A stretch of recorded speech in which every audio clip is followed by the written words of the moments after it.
মিলিয়ে নিই। উনি তো হাত মুঠো করে রয়েছেন, হাতটা মেলাবো কি করে। এইটা হচ্ছে প্রবেশদ্বার। তো এইখান দিয়ে প্রবেশ করতে হবে। প্রথমেই আমরা দেখতে পেলাম ইন্ডিয়ান ফ্ল্যাগ, তারপরেই নেতাজি সুভাষচন্দ্র বোসের একদম মিষ্টি মুখ আর ওনার কিছু কথা, আর বাকি টোটালটাই তোমরা দেখতে পাচ্ছ। এই যে কত জনের, দেখো তোমরা কত জনের ফটো, এবং কে কে এনারা আমি এক্ষুনি তোমাদের সঙ্গে পরিচয় করিয়ে দিচ্ছি। তবে তার আগে একটু দেখিয়ে দিলাম তোমাদেরকে ক্যামেরাটা ঘুরিয়ে। এই যে তোমরা দেখতে পাচ্ছ ভগৎ সিং, তারপরে এই যে বাজিরাও, সুভাষচন্দ্র বোস, জাতীয় পিতা মহাত্মা গান্ধী, বেনি মাধব, চিত্তরঞ্জন দাস। আর এই যে তোমরা এগুলো সব দেখছো, এগুলো কিসে জানো? চলো তোমাদেরকে একটু কাছের থেকে দেখাই। এই দেখো ছোট ছোট পেরেক কাটা, আর এই যে সুতোয় বোনা, হাত দিয়ে দেওয়া উচিত নয়, হাতে বোনা, এটাও সেই রকম সুতোয়।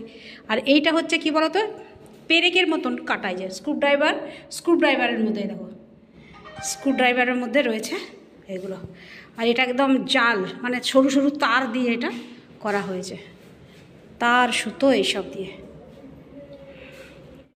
কাছে দেখার জন্য শুধু তোমাদের আসতে হবে এখানে। চলো আর একটু যাই ভিতরে। এত সুন্দর, এত সুন্দর, সত্যি ওনার প্রত্যেকটা রূপ সুন্দর। ওনাকে কেউ সাজায়নি, কিন্তু নিজেই সেজে গেছেন। দেখুন, সব থেকে সুন্দর জিনিস। হ্যাঁ দেখো, দারুণ জিনিস, দারুণ জিনিস। যদি না আসতাম এইটুকুও দেখতে পেতাম না। আর কিছুক্ষণ পরে অবশ্য লাইট দেওয়া হবে, আরও ভালো ভালো করে দেখানো যাবে লাইটে।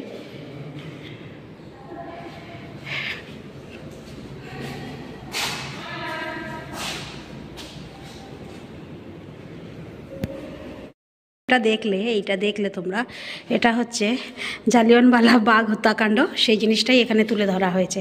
এই যে বন্দুক, বাপ রে বাপ, কত বড় বন্দুক দেখো। মঙ্গল পাণ্ডে, ওয়াও।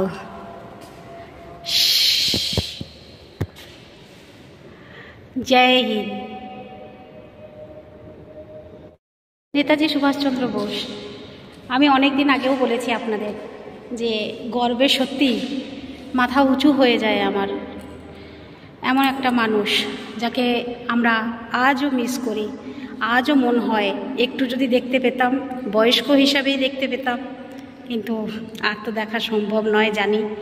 কিন্তু হারিয়ে যাওয়া মানুষটাকে আমরা মন থেকে হারাতে পারিনি, এখনও সে আমাদের মনের মধ্যে রয়েছেন। ওহো,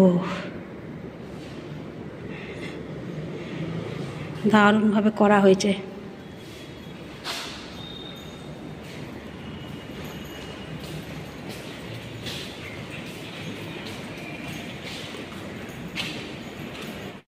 অর্থ বুঝতে পারলে তোমরা ভাই বন্ধুরা, কেমন যেন একটা মেশিন ফেসিন এইসব, চেন ফেন এইসব দেখাচ্ছে, কিন্তু অ্যাকচুয়ালি এটা হচ্ছে ভগৎ সিং। ছাইটা দেখো একবার, ঠিক সেই রকম। এই দেখো, এটা একটা ফুলের কিছু গাছ পাছ, ডালপালা এইসব মনে হচ্ছে, কিন্তু এখানে তাকাতেই চন্দ্রশেখর আজাদ। এখানে লেখা আছে অর্ধেকটা চোখ বন্ধ করে তবে দেখো। আমি তো এমনিতেই দেখতে পাচ্ছি ইনিকে, শুধু সুতোতে বলগুলো ঝুলেছে, এত সুন্দর করে করেছে।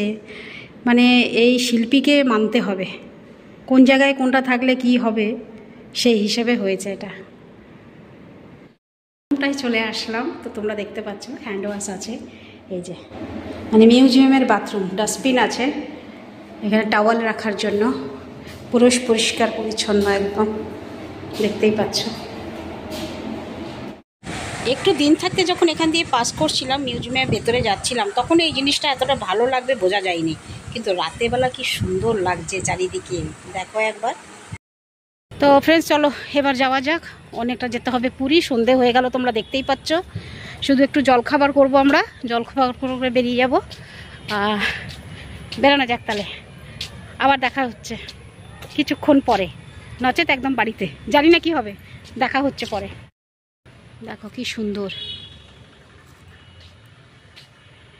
রাজার মতন ছিলেন, রাজার মতন দেখতেও ছিলেন, আর কি বলবো, রাজার মতন ওনার হাট ডাঁট সব কিছুই ছিল। রাজার মতনও চলে গেলেন। দেখি এর ভেতরে কি আছে। উফ, বাপরে বাপ, ওয়াও কি সুন্দর লাগছে গো, দারুণ লাগছে, দারুণ লাগছে। এটাও কিছু একটা হয় আর কি, জল টল থাকে এর মধ্যে, বোঝাই যাচ্ছে। শুধু আলো আলো আলো চারিদিকে, একদম ঝকমকে আলো। তো চলো ফ্রেন্ডস, যাওয়া যাক এবার। কি সুন্দর লাগছে গো, আর দেরি করলে চলবে না, ফিরতে হবে অনেকটা। কিন্তু মেন জায়গাটাই আমি যেতে পারলাম না। মেন জায়গাটা গেছি, যেতে পারলাম না বলবো না, গেছি, ভিডিও করতে দিল না গো, এটাই আমার আফসোস। তার আগে আরেকবার দেখিয়ে দিই তোমাদেরকে, কেমন লাগছে অবশ্যই বলো। জিনিস দেখো, এই যে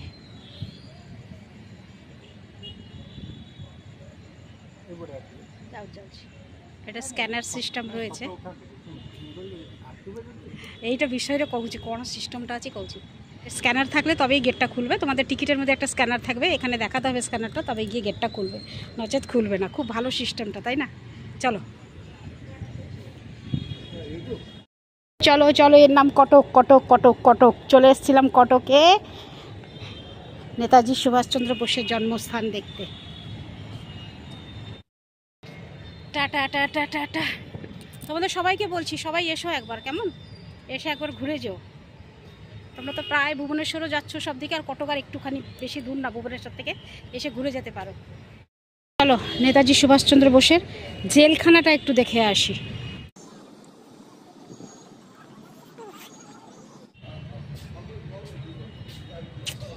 কিছুই নেই, শুধু বাস জেলখানাটা হয়েছে জেলখানার মতন, এই আর কি, আর কিচ্ছু নেই, শুধু ঘর। এখানে কি করছে গো ওরা? বাবা কিছুই নেই, কোনো কয়েদি নেই। চলো যাওয়া যাক। ভুবনেশ্বর থেকে বাইক ধরেও আসতে পারো, বাইক রাখার, 4 চাকা গাড়ি রাখার পার্কিং সব রকম ব্যবস্থা আছে। এই যে সবাই বাইক রাখছে, ঠিক আছে।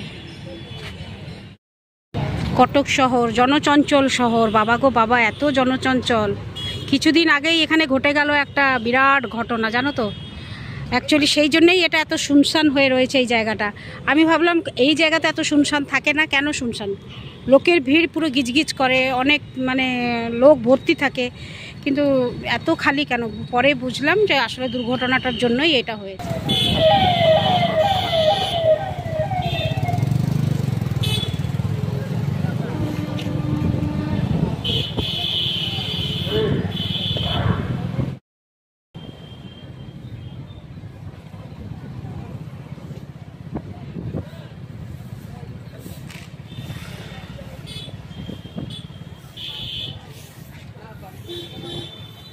চলে আসলাম বাড়ি। বাড়ি এসে একদম ফ্রেশ হয়ে নিয়েছি, আর অনেকটাই রাত হয়ে গেছে, 12টা বেজে গেল।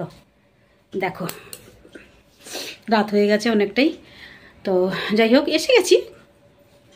এই 12টার সময় আসিনি, এর আগে এসছি। তোমরা ভেবো না আবার এখন এসছি। আমার কাজটা শেষ করে আসলাম, তা শুধু খাওয়া দাওয়াটা করবো, খাওয়া দাওয়াটা করিনি। খাওয়া দাওয়া করে নিয়ে তারপরে ঘুমাবো। তো আবার কালকে দোকান যেতে হবে। আর আসানসোল থেকে আমাদের দাদারা এসছেন, তো দাদাদের সঙ্গে একটু দেখা করব। ওনারা ফোন করেছিলেন, আর আমার একজন সাবস্ক্রাইবারও এসছেন, রুম্পা চ্যাটার্জি, তার সঙ্গে একটু দেখা করব। তো যাই হোক, চলো তাহলে ভিডিওটা একটু পোস্ট করে দিই। ফিরে আসবো আবার কালকে সকালে নতুন একটা ভিডিও নিয়ে। ততক্ষণের জন্য তোমাদের পাকাইকে বিদায় দাও। টাটা, গুড নাইট, শুভরাত্রি, জয় হিন্দ। ভালো থাকবেন সবাই। ফিরে আসছি আমি আপনাদের পাকাই।